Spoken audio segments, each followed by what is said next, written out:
Hey guys, this is my review for Middle-earth: Shadow of Mordor. So in this game you play as a guy who's basically had all his family killed and then a blood curse put on him so that he can't go to the afterworld. And then you get brought back to try and confront Sauron and the evil Sauron. And you run around with this weird ghost person who's connected to your character somehow. He's kind of fused with you through the blood curse, and he's the guy who made the ring of power that everyone's trying to always get. And basically you just run around with him, killing orcs, trying to free people, killing random beasts and monsters, and doing missions. So there's 3 campaigns in this game. There's one called the Bright Lord, which is basically where you play as the guy who's attached to you. I think his name's Shed John Rom or something, some weird Elvish name. Basically, you can play as him and you just go through his storyline, which I think it only takes 2 hours, maybe 1 to 2 hours to complete that campaign. And basically, it just explains the reason why you're connected to him and behind his story and reason for trying to fight Sauron. And then there's another campaign, which is the Beast Hunt campaign, and basically it's just some extra monsters come to your area after you finish the storyline. So it's based after the main campaign for the game, which is the base one.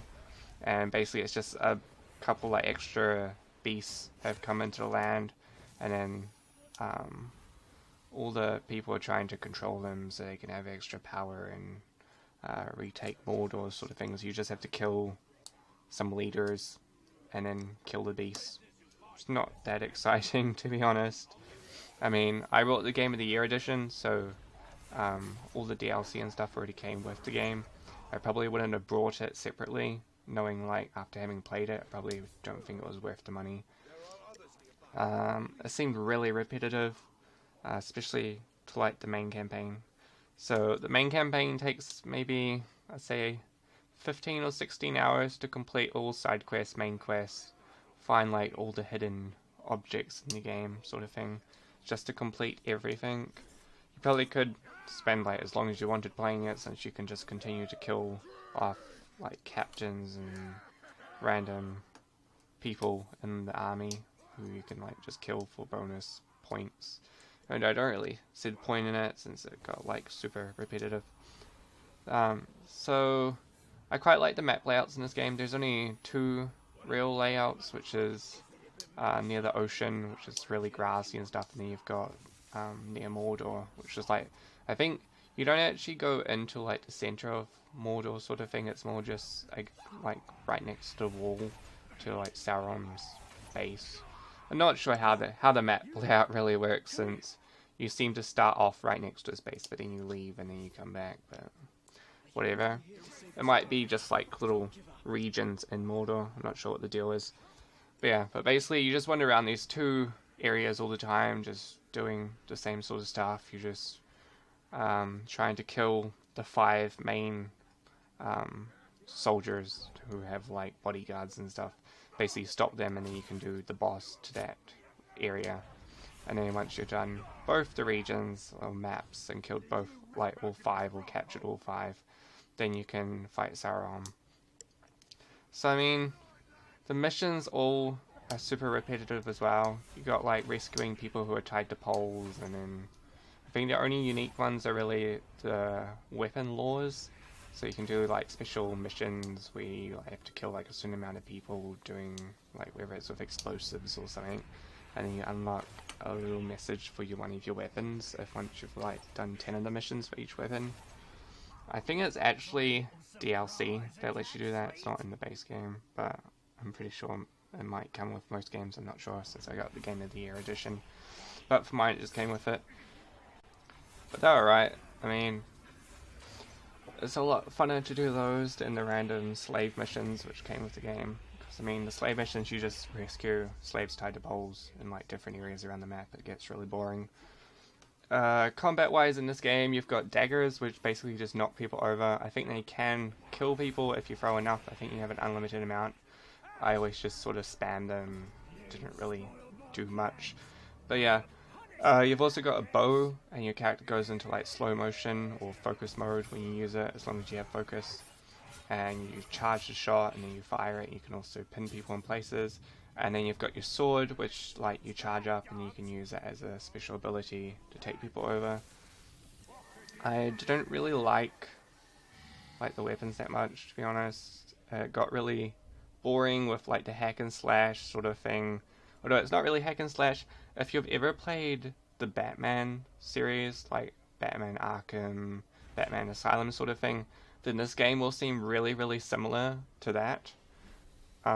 Basically, I'd say the entire combat system, collectible, like finding objects sort of thing, is probably identical to Batman. With like, it was ridiculously similar playing it compared to the Batman series. I'd say it's probably more of a cross between Assassin's Creed and Batman, because there is sneaking and assassinating people and jumping up high. There's no full damage in this game. You pretty much just jump anywhere, you can climb anything. So I'd probably say it's like a cross between Assassin's Creed and Batman. So if you like those games, you'll probably like this one. If you don't like them, then I'd say don't bother playing this unless you're like a humongous fan of Lord of the Rings. Even in saying that though, the only character who I think was actually in the Lord of the Rings films is Gollum, who's in this game, and Sauron. The rest are like not in it. These are just random characters that they've come up with. And I'm pretty sure, I'm not like exactly sure when this game's set, but based on what's happening, I'd say it's somewhere between the Battle of Mordor, where like Sauron gets the Ring of Power, and before Frodo like drops the ring in the volcano. It's either that, or it's a completely different storyline to the Lord of the Rings games. It's really quite hard to tell, since like I haven't read any of the Lord of the Rings books. I've only seen the films, and if I was to say, but like based on the films, I'd probably say it's between The Hobbit and the older Lord of the Rings movies, which I set ahead of The Hobbit. But yeah, so yeah, gameplay gets super repetitive. You're just constantly sneaking around, doing stabbing, shooting, basically that. It gets really boring, especially since this game takes like 15-ish hours to complete. So it's just constantly doing that. You do have skill points and stuff that you can upgrade, but I mean, they're not interesting points. They don't really let you do much. They just kind of like give you an extra sort of attack sort of thing. Like you can use your bow to jump to someone halfway across the map, or you can instantly mount a beast. You don't have to like press buttons in a certain order. Or you can do like extra types of branding on enemies. Which is one thing that like I thought was kind of cool, was the branding, which is basically where you can control other units. But I didn't like that they made you wait half the game before they give it to you. Like, you've pretty much almost finished the entire game when you finally get to control other units. Which just annoyed me, because I thought the game would have been a lot funner if you had have had like the cooler abilities earlier on, rather than waiting to the end of the game to get them. So you're kind of just like walking around doing the same thing for about 10 hours, unless you were to quickly rush the main story line and then go back and do it, instead of doing it all like mission by mission sort of thing as it shows up, doing all side missions before moving on to the next main mission, like I did. If you did all the main missions, you'd probably find this game a little bit more funner, but otherwise it's just kind of repetitive again. So the DLC is also super repetitive compared to the main storyline. If you played the main storyline, you probably experienced most of the stuff that's in the DLC.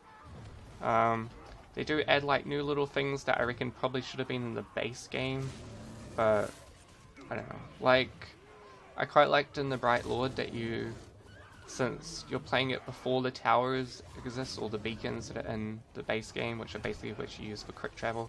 So in the Bright Lord campaign, you actually build the towers, and then when you take like the tower, you control the sector, and then all the enemies that were in that sector are now under your control, kind of like in Far Cry 3. Whereas in the base game, you basically just take a tower, and then it does like Hawk's Eye view, like in Assassin's Creed, and then you can see all the hidden objects and stuff that were in that area.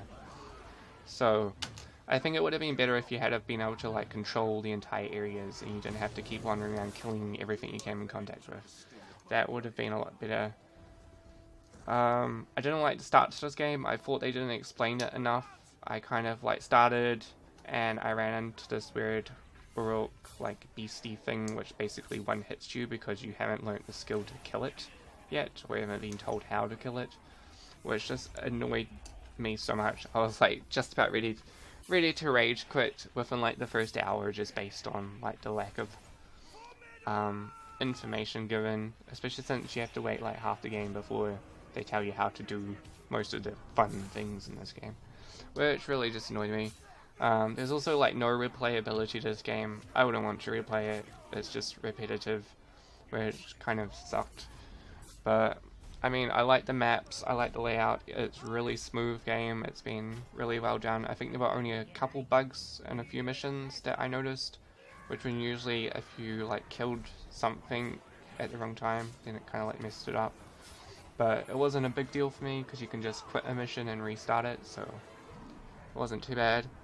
The orc captains like level up in power, which was interesting. I didn't like that they just continuously like respawned new captains, so that you always had someone to verse. It kind of annoyed me because I was more interested in just like controlling all the captains. I thought that could have been cool, but you can't. They just constantly like assassinate each other, so there's always one bad guy in power, which was kind of lame. But otherwise I thought that was kind of an interesting part to the game. There is another DLC which is basically where you just can do like time moded stuff where you just go around killing enemies and then you get ranked in like a leadership sort of thing. But that's not that exciting after you played the base game. It's kind of like quite boring. I